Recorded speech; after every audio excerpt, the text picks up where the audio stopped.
Welcome to the Impact Lounge. Feel the sound. Legends in the ring making moves all around. We got the fire, the heart, the stories untold. This is our moment. Watch the magic unfold. Welcome to the Impact Lounge, where we reign. Kings and queens of the ring breaking chains. We taking wrestling to a whole new height. Under bright lights, we ignite the fight. Genesis to rebellion. The crowd still chanting. Hey, what's good, jobbers? It is your boy, BQ. This is your TNA Sacrifice review for 2025, the latest TNA Plus show. We had a little break for a bit. We didn't have a show in February. Back up in the place to be in March with a TNA Plus show coming from El Paso, Texas. BQ is a big fan of El Paso. BQ is over in El Paso. BQ speaks in the third person. I spent about maybe 6 months out there. I don't know, maybe 2009, 2010, something like that. For those of you who don't know, when I was on active duty, I was for about 5 years, I was a ground combat instructor, which, I don't know, simple terms, preparing troops for combat before they go overseas. So just various classes and stuff they got to do. So it's a 2-week, like 2.5 week course they got to do. But the biggest hub for training is in El Paso. So I was stationed in Florida at the time, but the school in El Paso was short on manning. So I went out there for like 6 months and worked out there. So I spent about half a year or so in El Paso. Big fan. I can see why someone wouldn't like the area, but I find charm in everywhere. You can put me in any city in the United States. I just find the charm in everything. So big fan of El Paso, and they had a great crowd, great crowd, lots of energy throughout the whole night, and we'd love to see that as TNA fans, because I mean, Lord knows when I first started doing this podcast, they're in the Impact Zone in Orlando, and it's the same people on screen every week, and they don't care, and they're just standing there, and we're just like begging for some energy from the audience. And that was one of the big things in the early TNA days, was just like the energy of the audience. And then we started really losing that over time. Now, granted, this is El Paso's damn near freaking Mexico. It's a completely different type of fan over there, but it was just great to see it on screen, and it looked very professional. When it showed the commentary team, it's got Phony Tom and Flip Flop and Matt, and they're talking, and you just see the people behind him. Like, it looks incredible, as opposed to this last episode where there was a lot of people there, but it just it looked really indie, because there was this guy that kept standing up, looked like superstar Billy Graham. He looked like my Uncle Hector, but he was just like standing behind them every single time it showed the commentary team on screen. It's just this guy with his arms crossed, hanging over the barrier. Only person standing. He's just trying to get on TV and look fucking stupid and indie. And the floor team there, the production team needs to work on that kind of stuff. People trying to get on just for the sake of trying to get on screen and be distracting. So it looked extremely professional. Man, I hope you guys can't hear my cat in the background. I've explained to you guys I have one cat that has to sleep in the laundry room, because he's real difficult to sleep with. Like, if he hops in the bed, like, he's difficult to sleep with, but he's also extremely loud in the morning. He's just like meows nonstop, which is why he has to be in the laundry room. But later in the day, like, we let him out when we wake up in the morning, and he's typically chill. But it's just something about the early hours in the morning, man. He's just the loudest for no reason, motherfucker anywhere. So let's do this one time for your mind. Let's get into TNA Sacrifice. Oh! Your ring announcer for the evening is Mackenzie Mitchell. Ding bong, ding dong, he's Stone Cold. So we had the pre-show first. As per usual, I don't watch these as they air. When I turn on my TNA Plus app and I saw that this event was the timestamp was 4 hours, I was like, these motherfuckers are trying to kill me. I really truly tap out at like 2 hours of wrestling. Like, after that, I really found myself checking out once the ladder match rolled around. Like, I know you guys, there's so many of you guys, man, that can just watch wrestling all day, and I wish that I could. My ADHD does not allow that. And I know a lot of people, I have ADHD. I really have it. I have it pretty pretty bad. That is so much fucking wrestling for me to watch. Like it oh my god. I don't know how you guys do it. I wish I could. I wish I could sit there from start to finish for 4 hours and just watch the shit, but I can't. Um, but it starts with the pre-show. And who we got on the pre-show? We've got the Lucha Dragons. I don't know what their name was. Laredo Kid. Man, it's so early in the morning for me right now. I just went Laredo Kid. Let me do this the correct way. The number one contender for the Digital Media Championship, Laredo Kid. And his tag team partner, Big Tommy Dreamer Surprise, Octagon Jr. Oh, you speak English? No, just that first speech and this one explaining it.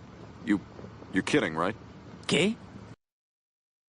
Laredo Kid is like break glass in case of Mexico. You know what I'm saying? Like they just whip this dude out when it's convenient for them.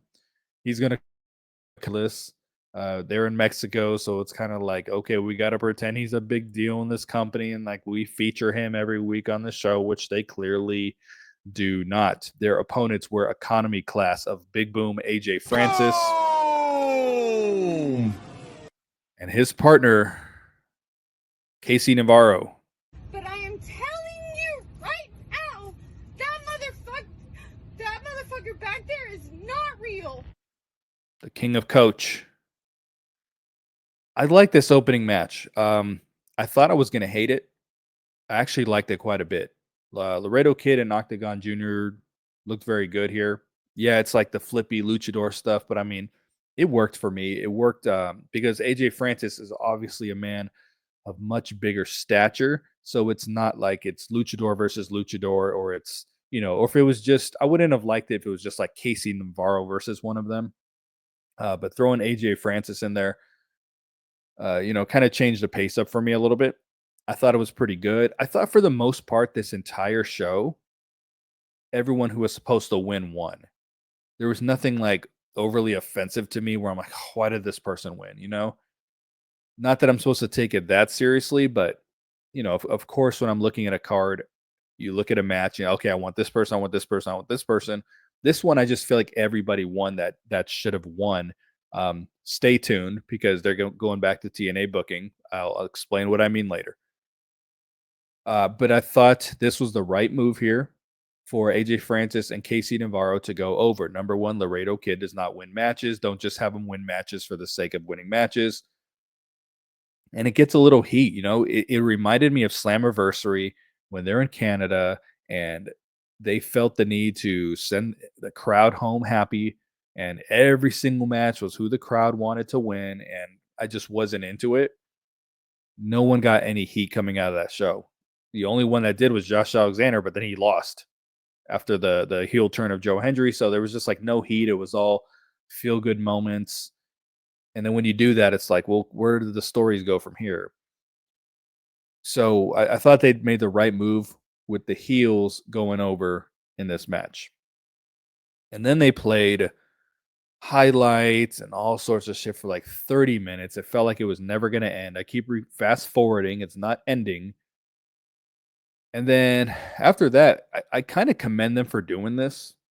They bled a match over from the pre-show into the main card. Now, it was probably the least interesting match on the entire card, but they did it. Kind of reminded me when they did that Iron Man match of, was it an Iron Man? There was TJ Perkins and Josh Alexander, and it happened on Before the Impact, that shit ass show, and bled over into the episode of Impact. Like that's good stuff. That's genius stuff. That is an innovative way to use your pre-show. I would not, if I were like a casual watching it and I saw the garbage match happening, I wouldn't be like, oh, I can't wait to see what happens. It's not the match that I would bleed over, but it worked. I do appreciate them doing that. But the match that I am talking about is Salami Calorie Ham, the bread machine. Oh, you gotta give him that huck too and spit on that thing. You get me? He's fat! And his opponent was Mance Warner. Outlaw Mud Show garbage wrestler. This was a street fight. We knew this was coming. I said it was coming.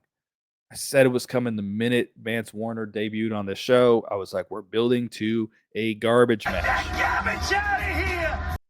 No disqualification, no count out, no rules, anything goes. Lazy booking. This match was like 16 minutes long. It was the final like 5 or 6 minutes of the pre-show and then 10 minutes into the main card. I think it was like the second longest match on this entire thing, with the exception of the main event. I could be wrong on that, but it was definitely like top 3 longest matches. I need that 16 minutes of my life back. You guys know I don't like garbage matches. You can put whatever bow you want on that, saying it's a street fight, it's no DQ, it's what you can throw whatever title you want on it. I like never care. You've got all these weapons in the ring. Why is it taking you 16 minutes to beat the guy? And then we're supposed to believe that later in the match someone's gonna win in 8 minutes with a fucking bullshit finisher. You know what I'm saying? Like, if you're beating each other with weapons, why does it take you 16 minutes to win? I thought this was one of the fakest street fights that they have done. I already knew I wasn't looking forward to it, and like maybe some of you guys liked it, and that's fine. Like if you can be someone that sits there and just enjoys every single match on the card, like more power to you. I really didn't enjoy this. I wanted it to end more than anything on this entire show. I just wanted it to be over. My favorite part was definitely where Sammy Callahan is on his knees. He's on the ground. Okay, Mance Warner is standing next to him. Sammy Callahan puts a staple gun on his balls, and instead of just walking backwards, he's a statue. Mance Warner's a statue. He just stands there. Oh no, don't do it. And then he staples him in the balls. And there was actually a couple spots in the match where Mance Warner like could have just rolled out of the ring, but he's just standing there like, no, like, dude, you're not Ric Flair. Like Ric Flair could pull that off, but I mean, it was just the presentation of how he did it. But the whole just like, I'm frozen on the ground. Please don't hit me. Like this was so. I thought it was so bad. Again, if you guys like this, like more power to you. I'm not trying to say everyone has to agree with my opinion. I thought this was the worst street fight that they've done. There are some street fights where I don't particularly like them. Like I don't like the stipulation, but I can objectively look at it and be like, well, it was a good match for what it was. You know, I mean, shit. Jordan Grace had that the one with Matt Cardona with the mouse pads and all that kind of crap. It was for a digital media championship. Like I thought that was good. They're whipping out all sorts of weapons, but they made it work. So even though I don't like them bringing all that stuff into the ring, I could objectively be like, well, it was a fun match. This was not. I didn't think so, at least. But Mance Warner won, which means they will continue to wrestle until Sammy Callahan beats him. Next on the menu, we had La Güera Loca, Tessa Blanchard. Oh, I don't like this. That if the Nuggets don't win this. Don't you know I'm loco? And her opponent From Ching Chong, China. was Lei Ying Lee. I thought this was a very good knockouts match. The women, they're fairly well matched. They're of a very, very similar size and stature. I think that always makes for good wrestling, whether it's male or female. When the size and stature are so similar, it just makes for a good dance partner, And what I thought was well executed in this was that Tessa looks pretty dominant, but Lei Ying Lee did not look like a jobber. Like I didn't buy that Lei Ying Lee was going to beat her at any point. So in that sense, that's why I'm saying I thought Tessa looked pretty dominant, but Lei Ying Lee wasn't. Like she got offense in, you know what I mean? Like the way the match was laid out made a lot of sense. We got to talk about the entrance. I liked the visual of the entrance. You know what I mean? Like that's what stars do. The song is awful. And you're gonna say, "Oh, can you do better?" Yes, I can, and I have. Okay, this was not the what is this? Cristal poppin'? Like she's a hot chick. That's about it. She's like the Cora Jade of freaking hip hop, man, because those lyrics are booty hole. But the uh the overall presentation, the entrance was pretty good. The criticism I had on Impact is that I wish she wasn't ingraining herself into the Knockouts title picture up to this. Like I wish they would have just kind of focused on Tessa, just kind of focus on her, But yeah, Tessa's a freaking star. As I said, she's way above anybody in this division, including Masha Slamovich. So I enjoyed it quite a bit. I thought it was a good knockouts match. This was a good show. This was a good TNA Plus show, and I feel like I say this every month when I'm reviewing these. More often than not, they're good. There's a stinker here and there. For the most part, though, this was very good. I would have got rid of the garbage match in the beginning. If that was just me, I could have done without that. But the rest of it was pretty good, pretty solid. After this, we have Gia Miller. Jesus Christ, that's perfect. Of course you're here right now. And she is cutting doing a Survivor Series style interview with the good guys backstage. They say what they got to say. That is not the important part here. When she is done with this interview, they yell clear, and she's like, clear, like she needs confirmation.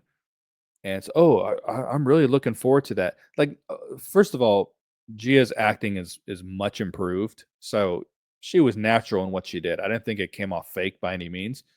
But what is fake is showing us on screen that you have called clear.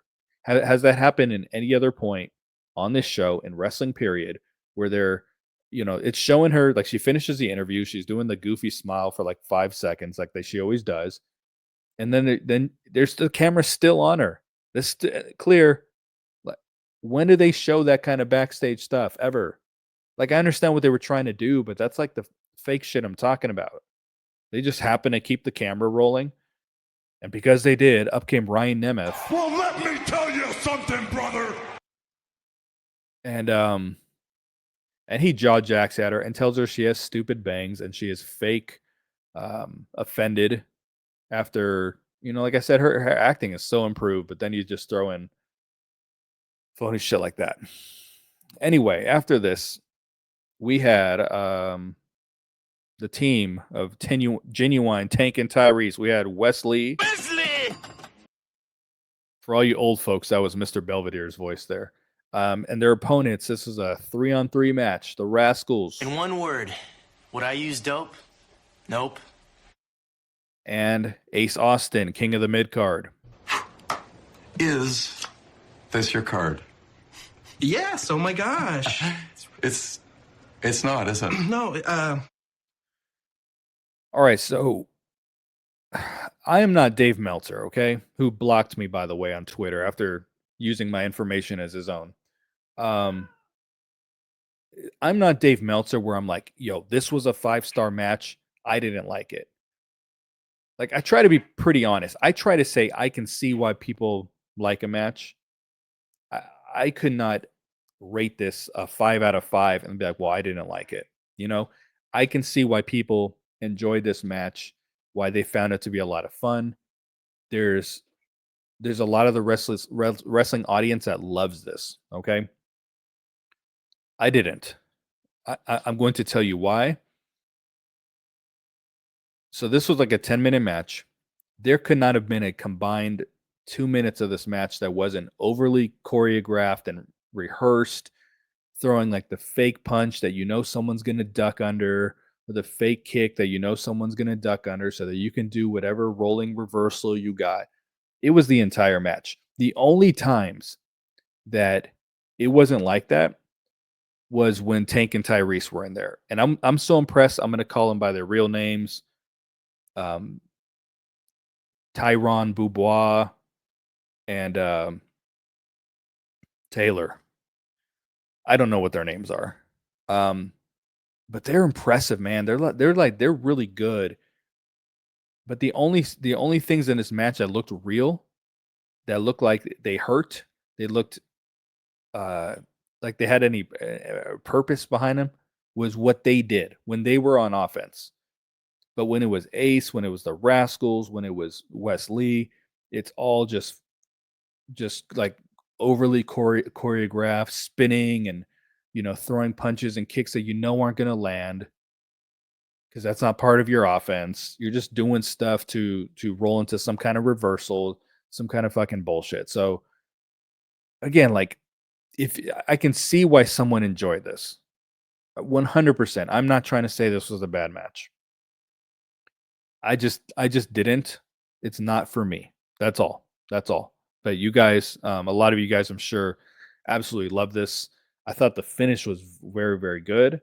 The move that what the fuck is his name? I was going to call him by his NXT name, Zach Nash or whatever the hell it was. The kind of corkscrew splash I hit at the end looked really cool, and he pinned Wesley. So hopefully this feud is over forever, because I think it's run its course. They've been feuding off and on NXT, and it just feels like they've been doing it for a really long time. Because remember, he was on the show, Desmond Xavier Wesley. That was in January. So yeah, so I guess they've been feuding for like 3 months, but it feels like a freaking eternity. So that was it. I don't know what the Rascals have lined up next. Ace Austin will go right back to the same spot on the card that he always is. After this, we had King of the Block Party. It's a block party. I'm not playing with y'all, bro. His opponent, Steve Macklin. Do the ass kicking around here. Wait your turn, jarhead. Ah! This match I liked quite a bit. This is more my style. This is what I'm into. I've pretty much liked every Frankie Kazarian match, and I like every Steve Macklin match, so I really enjoyed it. Frankie Kazarian, they're booking him sneakily good. And what I mean is, ever since he won this Call Your Shot gauntlet, has he had an actual feud since then? He had like a little something with Leon Slater, but I mean, has he had a feud? No. He's just kind of like this match here. They bumped into each other in the hallway. That is why they have the match. We joke about that all the time, but it's what they do, and that's what they did for this. But he hasn't had an actual feud. Now, he has matches where he, like for this one, for instance, Eric Young, King of the Raw speech, star of the hit TV show Vinyl Obsession. I think those times are like the rah speeches and like getting everybody up, because like nobody really get motivated off that stuff anyway. He was on commentary for this, and as I said, the Eric Young Macklin storyline is going to soon take over as the best storyline on the show. I think whether that means it's really good or not, I don't know, but I just mean the Ali and Santana thing is gonna kind of fizzle out at some point, and this is gonna be the one that's gotta fill those shoes. But like for instance, Frankie Kazarian loses this match, okay? He tries to grab some brass knuckles. Eric Young takes them from him. Even though Eric Young's a heel, takes him, knocks out Frankie Kazarian, rolls him into the ring, KIA by Macklin. Macklin wins the match, doesn't know that he cheated to get there. But when Frankie loses, it's like a justified loss. You know, it's very rare that you see a heel lose because the babyface side cheated. Okay. And then you look at the match he had with Sami Callihan weeks ago. Totally random. Mance Warner costs Sami Callihan the match within seconds. Frankie Kazarian locks the chicken wing and actually makes Sami Callihan tap. Babyfaces don't tap in wrestling anymore. They just pass out, which is one of the dumbest things in the world. And it's why submission moves don't mean anything anymore. But he got the submission victory. They just have this way of booking him where he's strong. When he does lose, it doesn't hurt him, you know, because he's a beatable champion. But the way that they're like booking him up to this point, you could also argue maybe he's not. Maybe he's going to cash this thing in and have an actual title run. I don't know. But I did enjoy this, and Steve Macklin is your winner. And as I just said, this will take over as the best feud in the company. So we shall see. After this, Knockouts tag team action. The Elegance brand, Ash by Elegance. Come on, Teddy. Come on, Heather by Elegance. He has an erection. Yeah. It's all her fault. And the personal concierge. That's my dad. But don't worry, he's cool. Really? He doesn't look cool. They are taking on the TNA Knockouts Tag Team Champions, Jody Threat. I just felt like running. And Danny Luna. God damn, bit like Mewtwo. All right, so this is what I have to point out first about this feud. This is obviously the never-ending feud. They're probably going to wrestle again because of the coveted, contractually obligated rematch. So this is probably going to keep going, and to some extent. I don't know if you have the Digital Media Championship, you have the X Division Championship, and you lose it, you never get your rematch. But they seem to do it for the Knockouts Tag Team title, along with the World Title and Tag Team titles. And the Knockouts title as well. So here is the issue I have with this story. I mean, I have so many issues. I can talk all day, and I feel like I usually do whenever these girls and this whole segment comes on. I feel like I just can't stop talking about how bad it is. If you guys remember, I'm sure you do. Obviously, it was like 2 weeks ago. Ash and Heather lost, and when they lost, they had to become the personal concierge for Spitfire. They did that for a week. They Iceman dressed up as a phony janitor. They attacked him. Spitfire is pissed off. They make this a 3-on-2 handicap match. Okay? All right, cool. Why are the titles on the line? I'm glad they are. Don't get me wrong. I'm just trying to, again, exercise like some kind of common sense. Spitfire has beat these girls twice. As a matter of fact, they didn't owe them. So just like the personal concierge stipulation, Spitfire didn't owe them that. They didn't even owe Ash and Heather a fucking rematch, but they gave it to them. The stipulation was with if Ash and Heather loses, they got to be the personal concierge for 24 hours.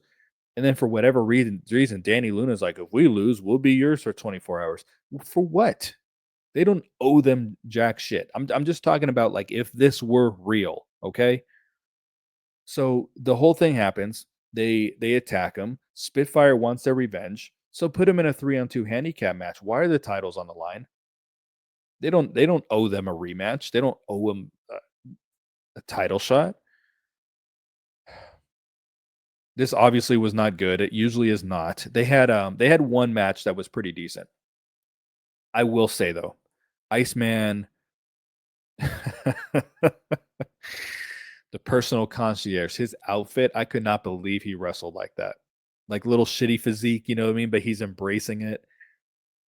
He wasn't overly offensive as a wrestler in this as well. I don't know if he has because he took a couple bumps, dude. He took the Spitfire's finisher at one point. So I don't know if he's got some wrestling experience, but he's very good in his role. I always say it. I always say just Ash that's over the top, but the other two are fine. But he wasn't overly offensive in the ring. You know, it was comedy, but it wasn't Ash comedy where it's just completely unbelievable and over the top. Like, you know, he made it work for him. He didn't avoid tagging in.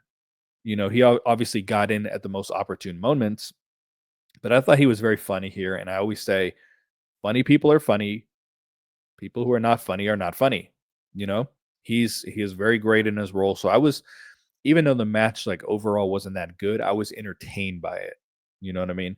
And I was very happy that Ash and Heather finally won this thing.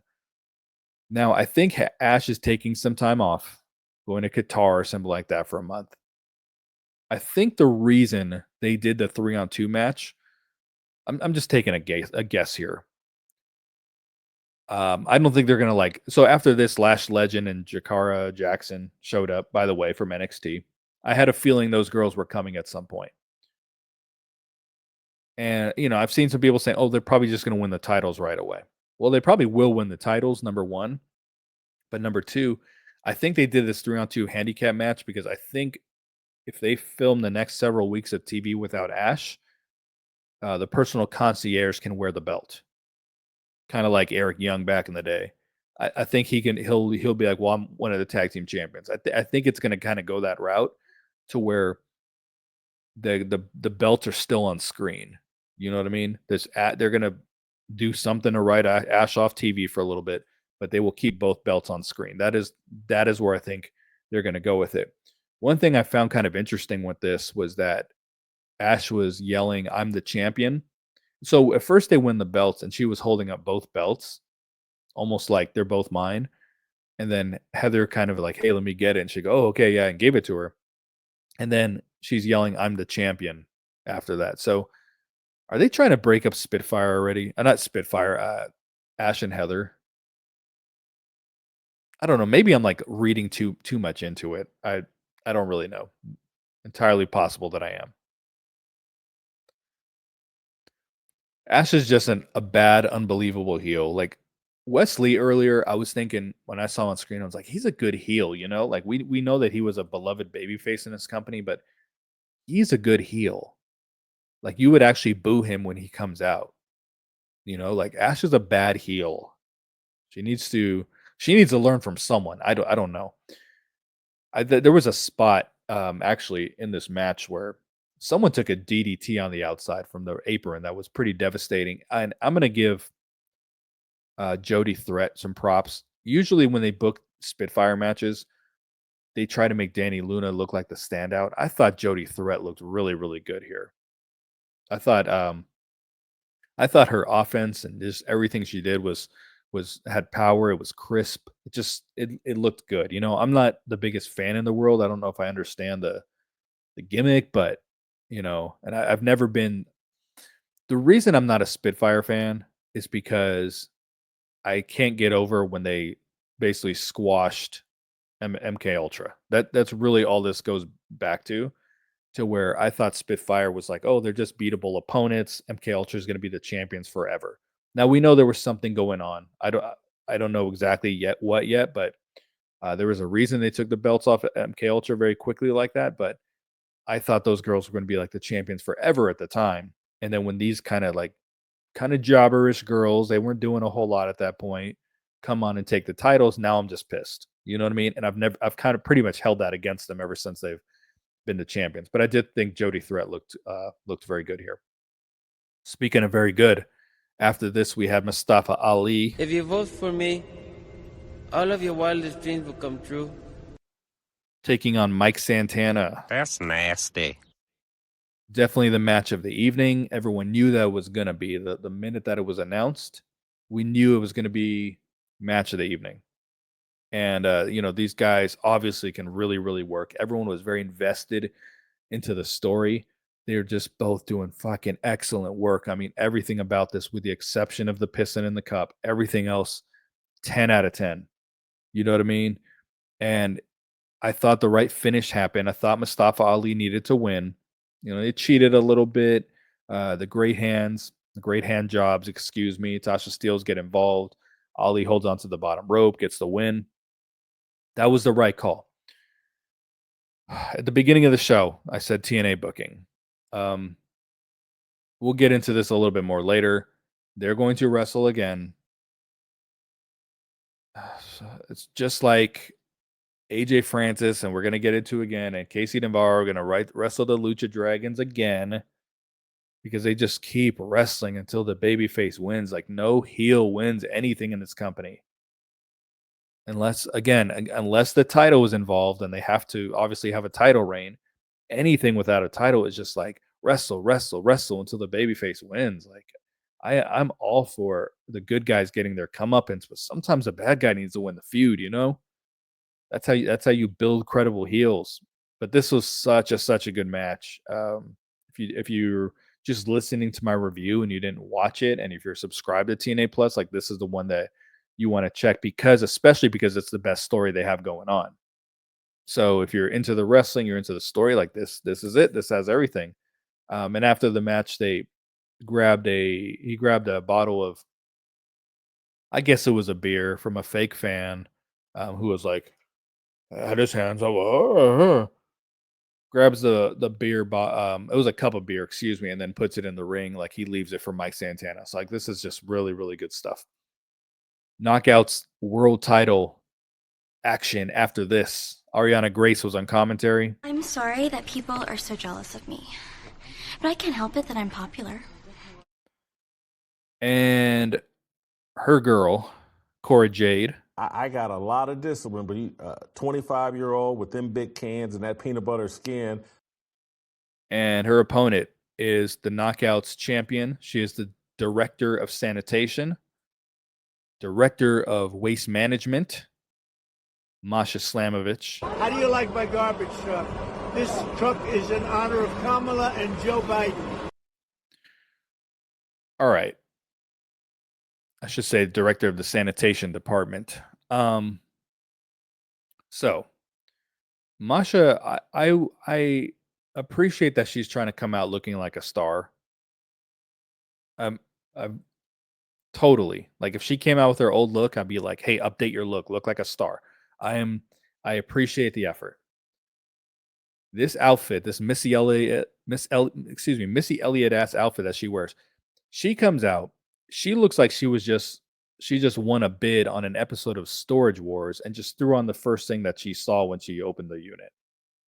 You know, like, I don't understand the outfit at all. I don't understand how it fits, like, what, like, the gimmick. Again, I appreciate her trying to update her look to a point of like, hey, I'm trying to look like a star, but I mean, it's like the Missy Elliott trash bag. I don't know. This match obviously was not sensational. We knew that it wasn't going to be. It wasn't like it disappointed anybody. We know Cora Jade is not that good. If she did not look the way she does, she probably wouldn't be on TV, period. But she graced our TV for several weeks. Bad matches, bad promos. She is hot, and that's all she has going for her. Like, she needs so much development. I think this, but we got to keep in mind, NXT is looking at TNA as they're a developmental company, but they're looking at TNA as like an additional developmental company. And this was, to get Cora Jade in a title picture, work with someone who's very, very good in the ring. You know what I'm saying? So I was all for it. I didn't think it was like bad television when she was on screen. She just needs a lot of work. She has the physical. It's just, I don't buy anything she says. Even when she came down to the ring and she's doing the hands over the waist for the belt, it's just not believable. Like, I don't buy that she's a heel. I'll bring up Wesley again.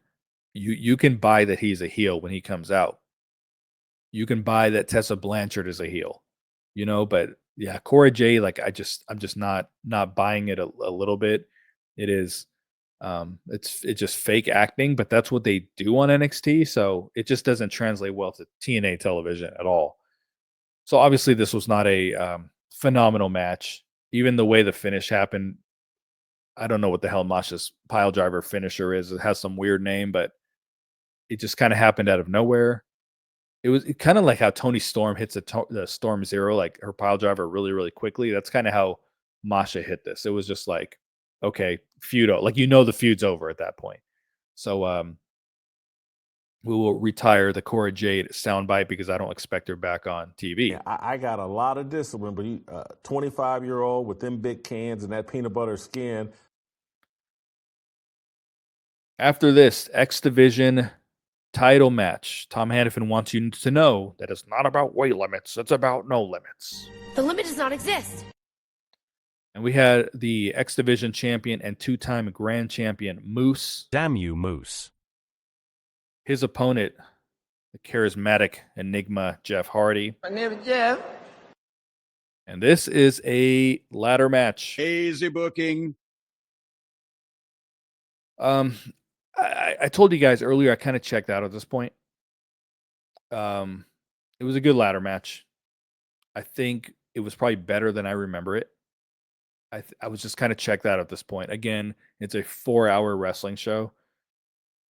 I'm struggling to get through it because I have to watch it when I'm at work, but I also have to watch it on mute because I can't have, I watch it on mute anyway now, but like if I'm at work, I really cannot just have the fucking volume on. So I just kind of got it on mute. I'm still able to kind of follow everything that's going on. I turn up the volume when it's necessary. Backstage promos, whatever. Like I'll turn the volume up, but I just can't have like wrestling just blasting out of my phone. But it was fine. Moose won. Obviously, Moose needed to win. He's having a he's having a good run as the X Division champion on Twitter. Like, is this the most dominant X Division champion ever? I'm like, well, maybe. I mean, it took him 10 minutes to beat Laredo Kid, and then it took him 10 minutes to beat big free agent signing Kushida. So I don't. That's why I was getting so mad at the time. I was like, I think we want to see a dominant X Division run, not Moose have competitive matches with jobbers, with X Division jobbers. The only person he squashed was Andrew Everett, So this was a very big win for Moose. As I said when I was reviewing Impact, it is a ladder match because they are not going to beat Jeff Hardy. They're not going to pin him under any circumstances. I can understand why they did this. That's a big deal.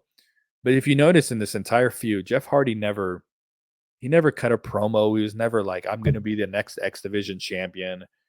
He never acted like he wanted this belt.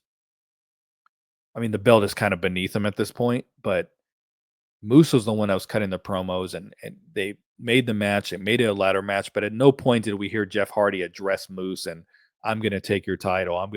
That never happened. So you knew Jeff Hardy wasn't going to win this thing, but again, they're not going to pin him.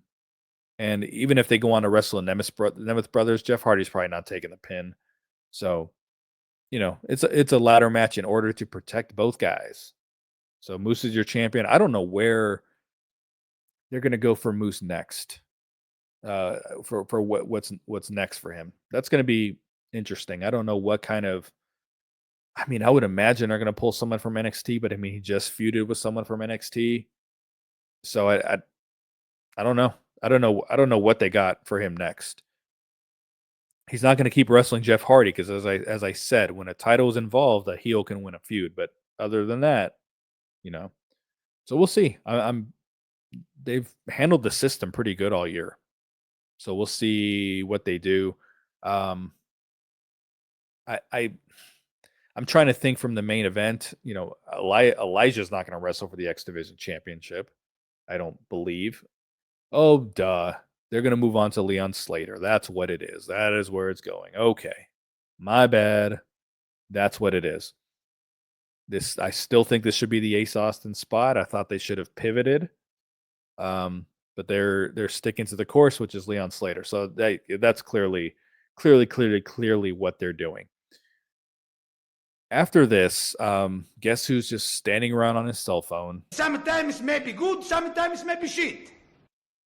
And I've been saying on the Impact review, Santino is either on his cell phone not paying attention, or he's in the right place at the right time somewhere. Like, it's just fake, phony bullshit. You're a fake and a phony, and I wish I'd never laid eyes on you. Mike Santana walks up, and he is very, very upset about what happens earlier. So then Santino tells him, you will wrestle Ali this Tuesday on Impact. And that was not my slip of the tongue. That was his. Tuesday on Impact. And I think he called them the Grape Hands. that one I'll actually give him something for. The Grape Hands and Tasha Steelz will be banned from ringside. So that means they are going to wrestle until Ali wins. They're going to do a fucking 50-50 booking and then a rubber match for the number one contender at Slammiversary, aren't they? That's what they're doing. Huh? They're going to make sure Mike Santana wins, and then no, I know exactly what the fuck they're doing. They're going to have a Mike Santana's going to win this match, and then they're going to do the 3-way at Slammiversary. That's what the fuck's going to happen. Got it. I feel good about that. I don't think they're going to have Santana. Since they're doing a rematch, they're not going to have Ali beat him a third time, like a rubber match. No. That's what's going to happen. Or the number one contendership's going to be the rubber match, but it's going to be like a double disqualification or some bullshit. Trust me on this, folks. That's where they're going. I feel good. You know what? One segment I forgot about here was they did the First Class Treehouse or whatever the hell it's called, Penthouse. They debuted some ugly ass shirts, man. I mean, I wouldn't be shocked if they didn't sell 10 of those things. Those things fucking stink. No one's like. That is like you buy it. I mean, maybe some of you guys are going to buy it, but like for the most part, You wear that shirt, you're just like, hey, spot the wrestling mark. You know what I mean? Like I just I couldn't wear that out in public. I just think that's a if you want to wear it to a wrestling show, I guess that's perfectly fine. But I mean, to me, that's some bad merchandise in my opinion. But the Lucha Dragons came out, and I think the Aztec Warriors, is that what they are? They come out, and we've heard Laredo Kids speak once on this show before when they were trying to make him important for like a week, and they let him cut like a backstage promo with Phony Tom. And his English is fine. If this were an episode of Impact, the English would have bombed. But because it was in El Paso and it was around the people, like it was fine. It was fine. And they had a little brawl, meaning that they're going to have a rematch and they're going to wrestle until the good guys win. So expect that match on Impact sooner than later, and expect Laredo Kid to get his like third win in the history of his TNA / Impact run, with good old Octagon Jr. Tommy Dreamer surprise. After this main event of the program, I'm not going to run through the sound bites because there's like 10 people in this match, and I'm not just going to just run them all down. We know that this was steel cage. Basically, it was a lethal lockdown without a the fuck you call it, without a rope, rude roof. And it was Elijah, it was Matt Hardy, it was Joe Hendry, it was Nick Nemeth, and it was Matt Hardy, and they're taking on 3 members of the System and the Colognes. I thought the Elijah entrance on the horse took forever. I didn't think it did. It did. I was like, okay, kind of a cool moment. It's like watching The Undertaker walk to the ring in WrestleMania. I mean, holy shit, dude. I felt like 10 minutes passed. I think they were having some issues with the horse. I think I heard Mike Gilbert say that on his review. I might have to go back and watch that again just to see what the issue was, because I really wasn't paying that much attention. Once I was like, okay, he's not getting off the horse, I'm like, okay, let me turn my attention to something else. The steel cage. I think they hired a couple locals from Home Depot to. Man, I think Illa said it in the Brace for Impact chat. Like someone's missing a fence in Mexico. Like, I don't know that.